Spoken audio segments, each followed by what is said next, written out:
All right. So yeah, the main thing that we're going to go over today is the results from the survey. Both of you take the survey last year? Mm-hmm. Cool. So you'll see some You of know, the results. Nope. But you've taken it in previous years, so you know generally like the kinds of questions that are on there. But basically, we try to get a sense from local phonology programs about how they're using Nature's Notebook, some of their outcomes, and different amounts of participation that they might have had over the previous year. And then we always try to extract from them like useful things so that we can pass it along to other people as well. So Marisol is going to be sharing that for us. But I think first, I know Lorianne always used to do share something to celebrate, and I want to continue that tradition. So I can go first. I was doing a presentation last week for an Audubon group, and it was a really great experience. I hadn't done a presentation really focused on bird migration in the past. So it really forced me to like sit down and make some slides and really think about the connections between phonology and bird migration and all the different stuff involved there, and like, you know, the implications of future climate changes. So it was a really fun experience, and it was a great audience. And so it was a really nice experience of doing a presentation for a new audience. was it done on Zoom? Yes, it was. And it was very late at night. It was 8 o'clock my time. So I was a little worried because it was supposed to go for an hour presentation and then the Q&A after that. So I was like, oh, I hope I won't lose steam at like 9:30 p.m. But it was great. Everyone was really involved and had great questions. And I had some polls set up on the Zoom, which you have to do ahead of time, you know, and load them in. But that was a really great way to keep people kind of interested in participating and answering questions throughout. So I definitely recommend that if you have to do, especially an hour-long presentation when you can sometimes lose interest from people. Okay. Yeah. Who else wants to go? You don't have to, but I welcome you to. Well, our site has been, we were closed for a good deal of last year because it's a public park. And so once we closed everything down in around March 16th, then I only had a small section to observe, which was still on a public walkway, so I could still do those.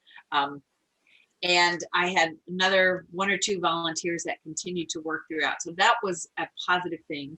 And we have the go ahead to continue for another year. So we'll have 5 years of data from our site, which is going to be great. Yay. And I'm hoping to do an online training for some new volunteers in the next month or so. So trying to see how that, it should be pretty easy to do since we have lots of images and PowerPoint types of things that are easily translatable to the Zoom format. So nice. You know. Yeah, well, if you want any other ideas or if you want to talk about it more at the end, we can definitely do that. Okay, great. Yeah.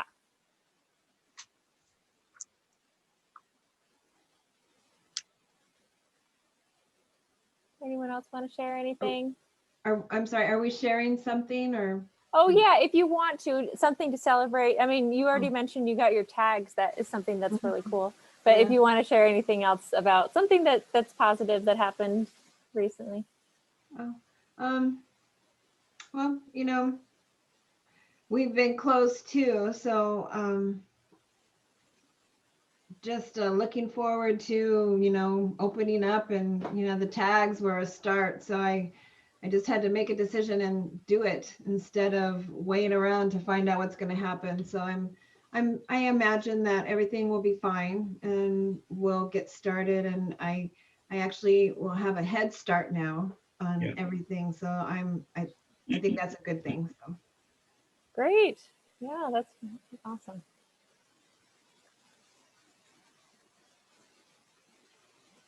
Do you want to share anything, Marisol?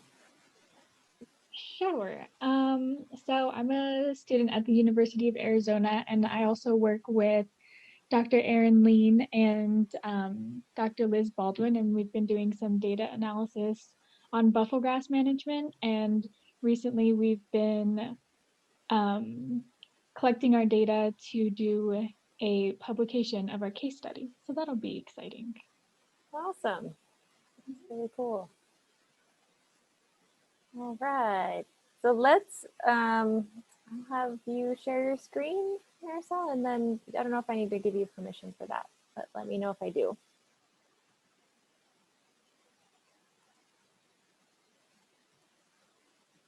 Ah, perfect.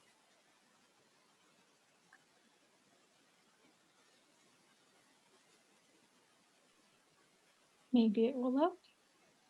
Yeah, so just to give like a little bit of an overview, as you know, we do surveys every year.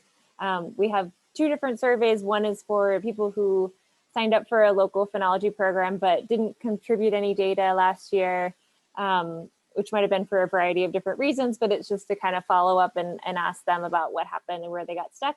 And then we have another survey for the active local phonology programs that have been collecting data, just to get more information about how they're using Nature's Notebook, some of their results and outcomes, and then also try to get from them tips or lessons learned or things that we can pass along to other local phonology programs.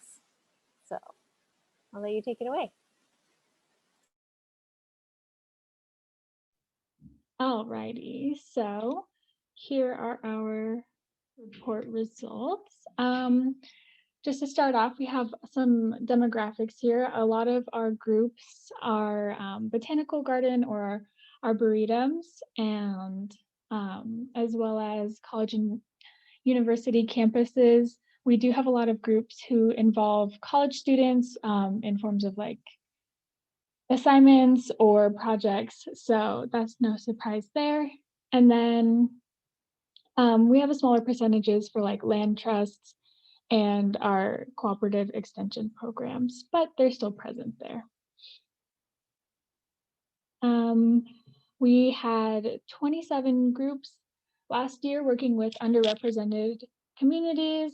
Some of the most popular ones were Title I schools, Latinx, Hispanic students, rural, low-income areas, and we also had 23 groups working with students under the age of 18, and that totaled up to almost 2,000 participants.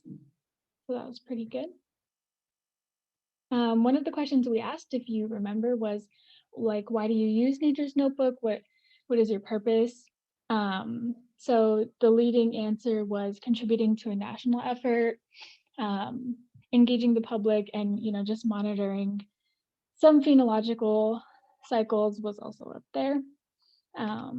But we are most interested lately in climate adaptation, as well as informing management decisions. So some of the most frequent questions that people were trying to answer by using Nature's Notebook were, like looking at trends of species and how they could affect management decisions or management plans, how disturbed ecosystems respond to already existing management plans, and also just forecasting potential phenological shifts that are caused by climate change. In terms of outcomes, we had 8 groups submit impact statements. Almost 5,000 total volunteers were engaged in one way or another. We had upwards of 115 new volunteers trained, so that's really great. And at least 6 workshops have been held.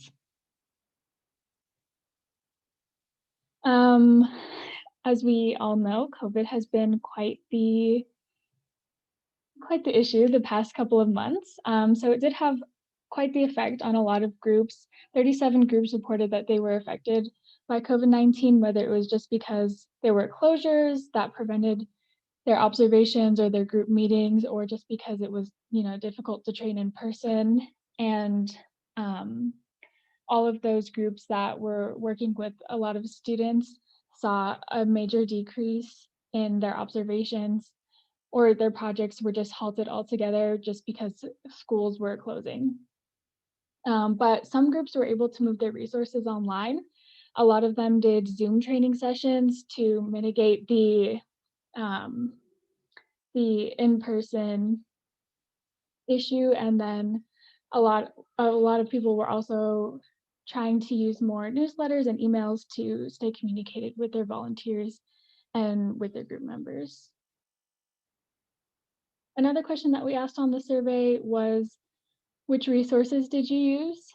The most common one was the visualization tool, which isn't really a surprise because a lot of people like to use that one to see what their data is like.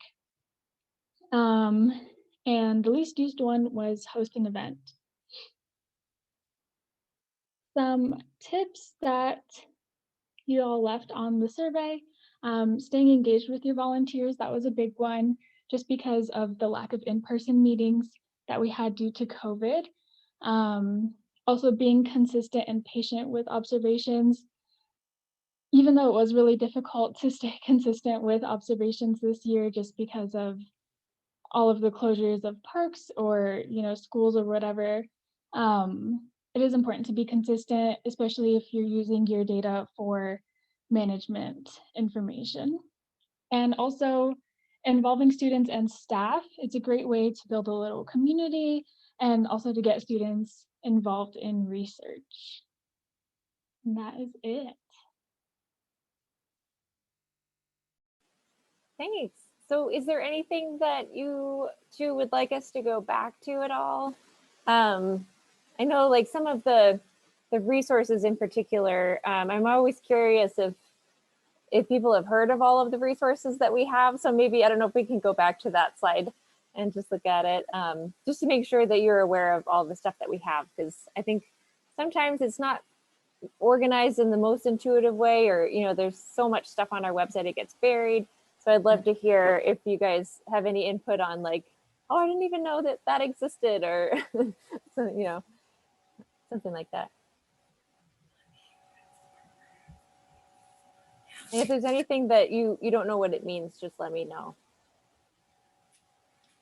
So I actually kind of flip through the Nature's Notebook activities every once in a while, but it's really been a drag for me. Okay, I don't like Zoom, and it's really there's not an interest really at the extension right now of people. I don't have a list. Well, I do now that I see that there's a list, but so I can contact those people.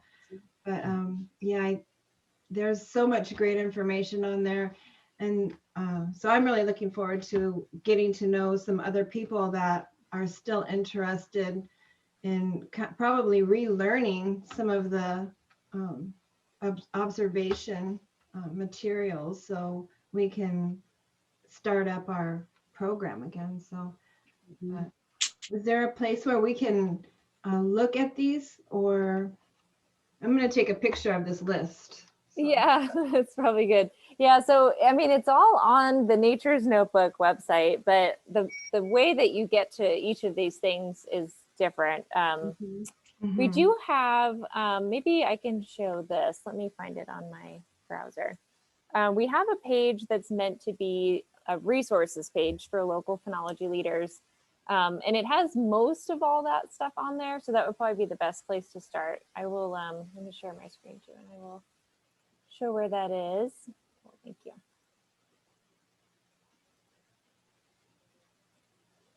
All right, so hopefully you can't see it all. I have so many tabs. So under this for groups menu, there's Phonology Program Resources right here. So that's the best place to start to find a lot of these things.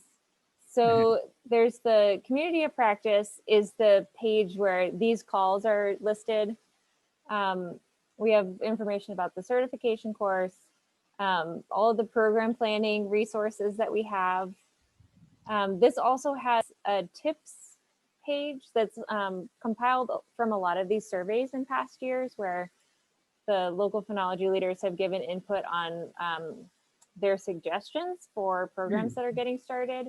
So that's a great place for kind of like a catch-all of a lot of different topics, and they're separated out here. So if you wanted to know about engagement, there's a lot of ideas here, and more like tips really than materials or resources, but there's some really good stuff there. Then. And what was the heading that you were at to get to that place? The tab at the top? this is the 4 groups menu. Okay, Yeah, and under Phonology Program Resources. okay. So then there are a lot of links here to some of the other actual resources. So this is if you wanted to host an event. That's the thing that people said they didn't really use much at all. But we kind of made this page so if you were doing like a tabling event or a workshop, you can find all sorts of resources here, from print materials that you could print out to slides that you can use. I there's find even- that page very helpful, Oh, I'm actually. glad. I do use that a lot. Cool. And, you know, to see even just how you plan a training session with the agenda to sort of understand how you might do a 2-hour program or a 1-hour program or a 5-hour program. So, Yeah, well, I'm Yeah. glad. I'm glad that that's helpful. And even like the logos, you know, if you needed to make a flyer or something and you wanted that, there's a flyer example here. So yeah, lots on this page here. So then going back to that original resources page, there are lots of other things too. The phenophase photo guides, those are the one sheet double-sided guides that have information about each species. So there'll be information about kind of how to identify the species on the front, and then the back has photographs of each of the phenophases. And so you can have that as a supplement to the data sheets for Nature's Notebook to help your observers see what it looks like if it's a breaking leaf bud or an open flower. And we have those created for some species. And then we also have templates. So if you're interested in making one that we don't have one for, then you can find the templates here. Okay. And this is the list, the big list of the wish list. And then I think I'm trying to find if this is the guides that we currently have. So if you're looking to see if we already have one made, this is where you would go, and you can download it from here. So like for Saguaro.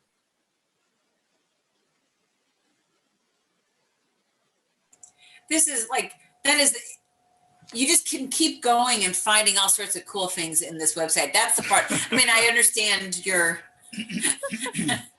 but it's just, Yeah. it's so rich. I mean, that's an optimistic way of looking at it. Yeah, no, we actually, we have a plan to redo our website. We're in the beginning stages of it.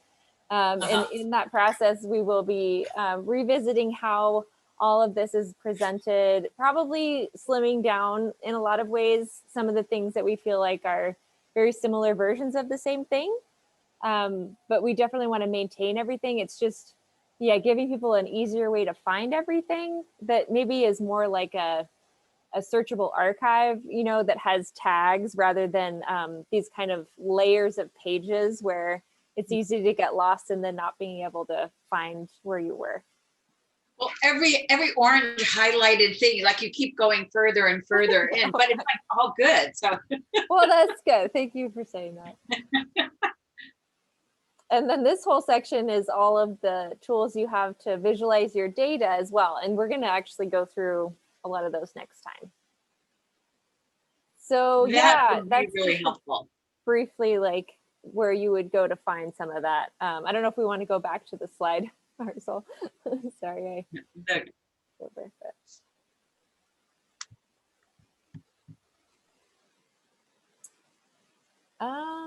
Yeah, I'm trying to think of what else was on there.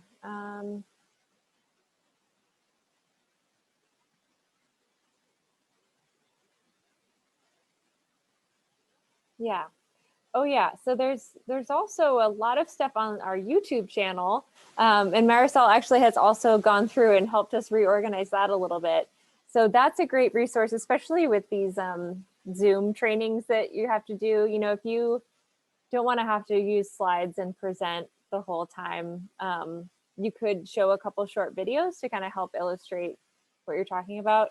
I don't know that sometimes it doesn't work super well, so I would probably test it out on Zoom just to make sure that, you know, if you're going to play a YouTube video. Do you have any experience with that, Marisol, how that works? Like, have you had teachers use that in classes at all? I do know that there is some way to like play the video and share the audio on Zoom. I personally don't know how to do it, but I'm sure if you looked on the Zoom website that there is a tutorial on there. Yeah, but yeah, just a consideration that the audio doesn't always come through exactly how you think, so it's good to test it out first. Hmm. But there are a lot of videos, and not all that we've made ourselves, but lots of videos that our partners have created that might be useful. A lot of just kind of generic videos about phonology and citizen science and things like that. Yeah, any other questions on resources here? Oh, Jean, you're muted. I'm trying to think. I know that I know that it's user error with the visualization tool. So I'm looking forward to the next call is going to be covering that. Is that right? Yeah, that'll be great. Yeah, can you tell me more about what exactly you would like to? You know, I have to confess I haven't been on the site for a while.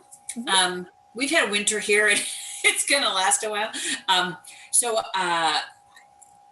I don't recall exactly which of the documents that I try to create for my our data. But I will look into that and I will have questions for next time. Okay. Yeah. Yeah, my plan was to show how you get into the Viz tool from your customized link for your group that we have available for you. And then everything's pre-filtered and you just have to choose a type of visualization and you can see your data. But we also have a whole other dashboard that's more about information about your data or about your observers rather than about your phonology information that you're recording. So it's things like how many species are you observing? What's your most observed species? How many site visits have you made? And what's the frequency over the year? Are there like gaps in certain months that you missed out on? We also have metrics about observer activity. So how many new observers did you recruit? So you could look at, the impact of a trading that you had in the past. So I'll go over all that stuff. Great. That sounds great. Yeah. Anything else on resources?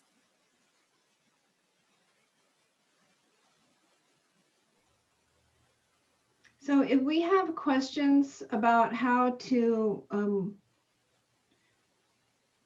look at our data that we've entered, or is that something you can show us real quick on maybe something like where to go to? So like Jean was talking about her documents. I think you're talking about the plans and that you created. How long have you been a local phonology leader, Jean? I was in the first group, the practice group, which was in 2017, I think, Wow. or 2016. Yeah, and maybe, fall of 2016. yeah. So then we started formally having a group in the spring of 2017. So we've got a different kind of project. It has another layer on top of it from just a regular phonology program. Ours was created by an artist as part of a Rails to Trails project here in Chicago. And it has another layer. So we're really only looking at 2 species, but multiple species across a 3-mile trail to understand how Lake Michigan affects bloom times across the distance. So it makes it a little quirky compared to what we're normally doing. They're all a little quirky in good ways. Pamela, how long have you been with the Phonology Network? So I finished it last year, and then right when when COVID hit, I don't even like using that word, to be honest with you, but when that came upon us, we had just pretty much began our class, and So everybody kind of was caught off guard. We had to, I think, so, it was just kind of a strange change of events. All of the plans that we had really didn't fit what we were going to do because everything changed. And so I don't know how everybody else has done. I haven't connected with anybody. I probably should. And so I finished in, I think it was around July. We started in January, I think. And so I finished, I did the 11 weeks. And so that was last year. And since the cicadas are seasonal, they come out in the monsoon season. I haven't done any, well, I can record no data pretty much. And I mean, I look and I hope, because our weather is very weird. I have tracked them myself for like 5 years. I think this is my 7th year of tracking the cicadas in my own yard, because it's just so unusual. And anyways, so I have tracked them, and a friend told me, about this program, and because I have information all over the place and it's not helpful to me, and it's really important. People do track cicadas in other parts of the world, in Connecticut, West Virginia, the periodical cicadas. And so I think it's really important to track them here in Arizona. And so I'm going to start doing that again, or hopefully, well, I'm doing it now. I'm tracking them now, and they'll come up in the monsoon season pretty much, probably June. I've noticed that they started showing up, but we've had a huge increase, then a decrease, and other things. So I really think people are interested.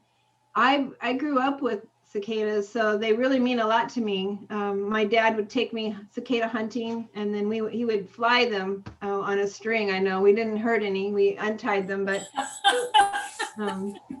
yeah, I love cicadas, and I don't know if that sounds weird, but I absolutely love them, and they have really a great childhood memory for me and my dad, and so I think it's something that's really important, and I hope to get other people interested, and possibly through engaging other people at the extension walk, we may find cicadas, and that might come up, and I might find people interested in cicadas that way.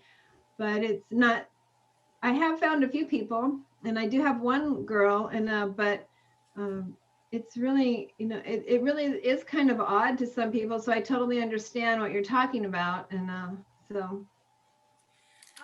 Just so you know, this weekend and next weekend in Chicago, there's going to be a conference. It's called Wild Things, and it's a biannual, well, every 2 years, a conference. And it's just all the organizations that do this type of work and everything that has to do with the natural world in and around the Chicago region. There's wonderful sessions, and I know one of them is going to be on singing insects and monitoring singing insects. And so it's only $15 to join for the weekend, and you can attend any of the sessions. Really? And I think the singing insects ones is this weekend, but it's called Wild Things. Okay. And it's my husband and I attended a training session a couple summers ago. There's a forest, well, there's a park that's kind of like a forest, a little bit north of us, and it was a singing insect workshop, just to sort of start to pay attention to that. So I have a question that Pam, about the cicadas. In your years of study, do you understand if there's something that influences their emergence that changes, or is that something that's just hardwired, that external influences don't really change? Well, I think it is maybe the soil temperature, or because here in Arizona, and they come out in pretty much the monsoon season. I haven't really tracked the humidity or the temperature. I really didn't know what to do at a certain point. It was I I think it was like 2014 when I found, when I started doing it. And, but it was so loud and it was deafening. And I remember those days when you don't even want to go outside. Here they come out for a few months and then they stop. Where in the eastern part of the country, it's a one-day emergence apparently. I'm not quite sure. And I mean, they come out in the thousands, and so I'm sure it's quite interesting. But there's so many varieties, all different colors, and there's people that dedicate their life to learning about cicadas. So it's really fun to meet those people. And but yeah, but there's nothing here in Arizona. So we do have a little bit of, there are some people, I think at the U of A, there's somebody, we have a museum where they have, I think we have a few varieties here, primarily the Disopracta, but I think it is the weather. And but in 2018, they continued to emerge in October, which I've never seen, but they may have all along, and I never knew that. So I can't really give data on that in the past because I haven't looked for them. It's so I'm real thankful for Nature's Notebook to be able to do this and have one central place, and so other people can access it if they need to. And so Yeah, I'm so glad that you're recording it now. It'll be really interesting to see how it changes over the years. So Yeah, did you and have a question? Oh, go ahead. Oh, just the amount that the shells that I find versus the amount of insects that I see, and I can keep that data also. So it's just a variety of things. Cool. I wasn't sure if when you started talking about your project, you mentioned a question about looking at the data. Were you talking about looking at your own observations if you need to correct them, or just looking at like a visualization of your data? Yeah, so I can't recall how to look at to manipulate the map to look at my data that I've collected, which I really haven't done. So maybe somebody else's data would be more appropriate. If you could had a second to show that. Sure, it'll be like a preview of next time. Let's see.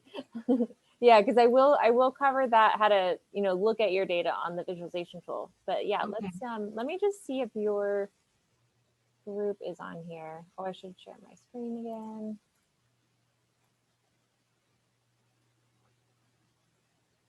Okay. So if you go again to the 4 groups menu and then the active local phenology programs, then you get this page here. And this is kind of a work in progress to get everyone set up with a little description of their effort. And so we're going to be going through and trying to pull out some of the information from the surveys too for some of the groups that don't have this. But let's see if you are on here. So you can see, you can go alphabetically to find your group. I don't see your group here. So that means that we haven't marked you as active yet. It might be that we just need to do that. It's usually after you've collected, I think it's a certain number of records, we like change you from inactive to active. But once you're here, what you can do is you click on your description and there's a link here to visualize your data. And that takes you into the visualization tool with your local phenology program preloaded in here. And so then you just have to choose which of the visualizations you want. And then you can see on the left here, it's loaded. So yeah, I'll change your group over into active and we can see if you have anything for next time. So do you, can you see the Maricopa County extension? You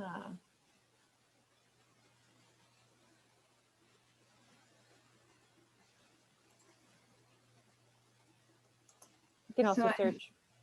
Okay. Yeah, I'm not seeing anything. So is it maybe in a, underneath another heading? So maybe the only groups that show up here are the ones that we've marked as active. So it could be that we just haven't marked you as active yet. which we usually do after you've had your group for 6 months or so. We go in and check, and if you've submitted data, we move you over to the active list. Okay. And we haven't gotten to that yet for this year. So it could be that I don't know, have you submitted any records yet into Nature's Notebook?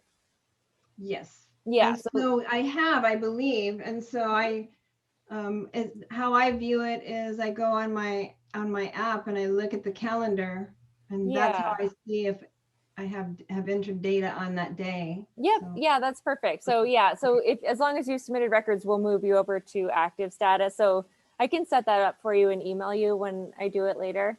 Alrighty. Yeah, and then you'll be able to do that process I just showed of going in and finding your group and then clicking on that link. Okay. And then you can look at your data. Yeah. Alrighty. Thank you. Sure. Yeah. Any other questions on the survey or anything like that?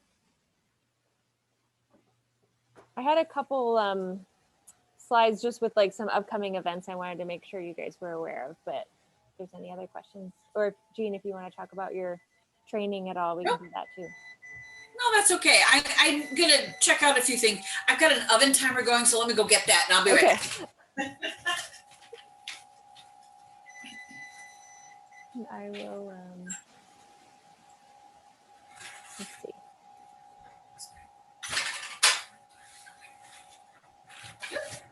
Sorry about that.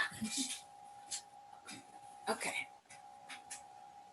So I don't know what happens if I put this in presentation mode, so I might not do that. So I just wanted to go. It works fine if you just do that. The presentation mode, it'll just. So yeah, I have two screens, and sometimes it Oh. funny things, and it puts it on the wrong screen. Can you see it? Yes. The upcoming calls list. Yeah, let me just hold on. I will let me share it this way. Okay, just so it's bigger. Okay, so this is, the upcoming calls. So next month, we're going to talk about the Viz tool, and we'll go through the link that you have that's customized to look at your data on the visualization tool, and then also the other tool we have for looking at the information about your site visits and your observers and things like that. And then after that, I thought we would go through some ideas about observer retention and engagement. And I think especially I'll try to collect all the information I can find about how people engage their observers during COVID, and like special tips for that. And then we don't have anything for May, so I don't know if you guys have any ideas. There is also I'll put it in the chat. I have a little link that is a form you can fill out to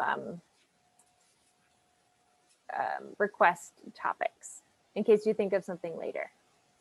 Okay. But yeah, any ideas right now? Offhand, no. Okay, keep thinking about it. Well, unless it's some sort of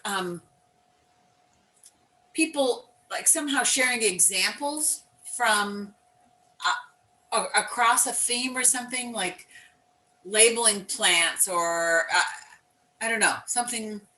Okay, yeah.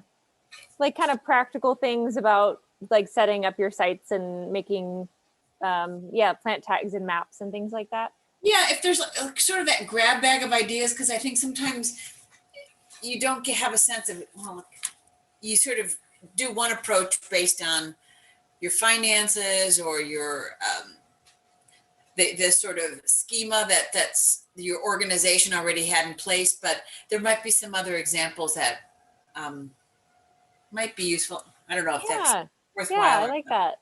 Cool. I will make a note of that. And then we have a webinar coming up next Tuesday. Teresa Cribbins, our director, is going to go through a bunch of example uses of Nature's Notebook data. So how scientists and resource managers and others have been using the data in different ways. So that'll be great. And that is next Tuesday. I will put the link in the chat. That is a registration. It's a Zoom webinar. So you can register and then you'll get a reminder next Monday about that. And we will record it, and I'll put it out on the forum too. So if you can't make it, we'll send the recording around that way. And that's not an interactive thing, it's more of a information. Yeah, it'll be, it won't be a discussion. It'll be a webinar presentation with maybe some polls too, you know, so you might have the opportunity to interact that way. But I think the way it works is everyone's muted, so you can chat in on the Q&A questions that you have. Yeah, so it'll be more one way, I guess, than a discussion. And then we have, you guys don't need to know about this, but I put this on here and it'll be in the recording for anyone that watches this later. But there are a couple spots left for our next Local Phenology Leader Certification course. We managed to get Lorianne to come back to do one more course for us as a consultant role. So she's going to do that one last hurrah until we can figure out how we're going to do it in the future. But for anyone who wants to do that, the applications are due on Sunday, so there's not a lot of time. So I need to get the recording out to people soon in case they want. But that's all I have for event kind of things. Okay. Yeah, so anything else? Any other No, questions? Thank you so much, because it's nice to sort of get jump started again. So that's great. Thank you. Yeah, of course. Thanks for joining us and sharing about your programs. Yeah, Thank Yeah, you let so me know if you much. have any questions as you plan your training, Jean. I will. Thank you. And it was nice to Erin, meet you, nice to see Pam. you again. Pamela, nice to meet you. And Marisol, thank That you. was great. Congratulations and good luck, Marisol. All right. Thank you, everyone. Take care. Bye-bye. All the best. Bye.